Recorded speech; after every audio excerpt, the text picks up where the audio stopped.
Happy Easter! I know this is a bit of a downer, but we're going to start off by looking at death from the perspective of a young Jewish boy. He's just lost his granddad. My name is Aaron, and my grandfather, Zadie, just died. Well, to be more accurate, he'll be completely dead in a year. After he stopped breathing, we placed him on a shelf in a limestone cave outside of Jerusalem, and my family will spend a year mourning for him as his sinful flesh disintegrates. I'm told this will be painful for Zadie.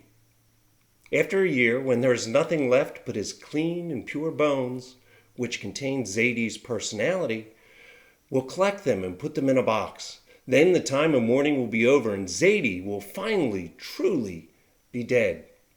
He will then be ready to rise with the Jewish nation on the last day, and God will knit a new body over his bones. You see, at the time of Jesus in the Jewish culture, death was not an instant in time, but a year-long purification process that started when a person was no longer alive and prepared the deceased for resurrection. Hi, I'm Deacon Steve, and the Gospel for Easter Mass during the day is from John chapter 20, verses 1 through 9. Tampering with the tomb in the time of Christ was not looked on lightly. Listen to the ordinance of Caesar. It is my pleasure that graves and tombs remain unmolested in perpetuity.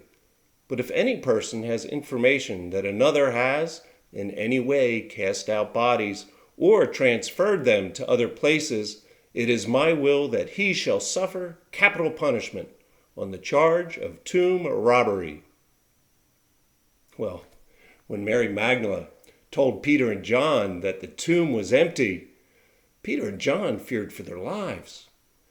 They probably figured that they would be blamed for the body of Jesus disappearing, so they ran to the tomb to see if it was true.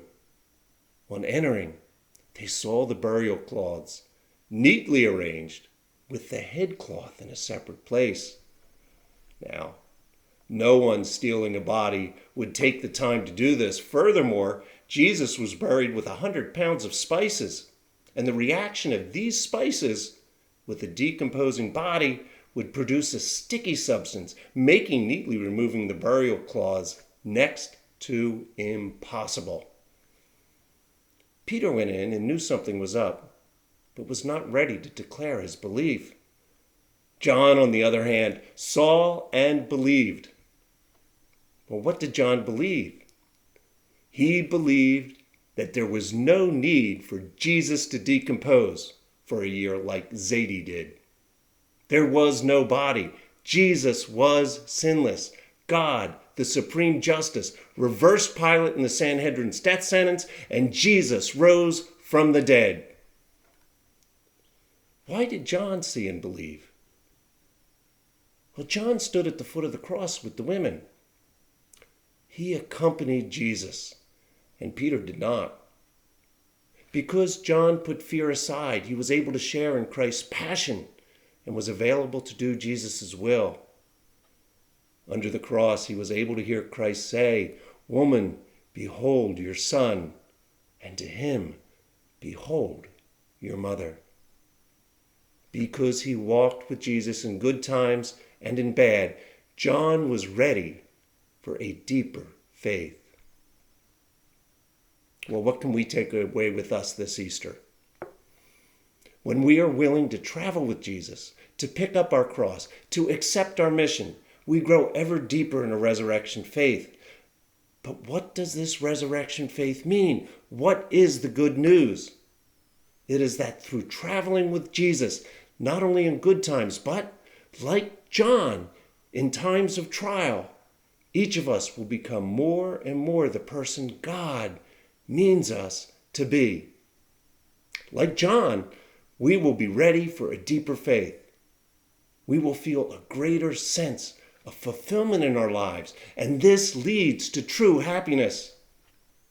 In addition, we will develop an eternal mindset. Not fearing death, we can happily serve God all the days of this life, knowing that this is not the end, It is only the beginning. Happy Easter. May you and your family feel and share God's abundant love, not only on this special day, but every day.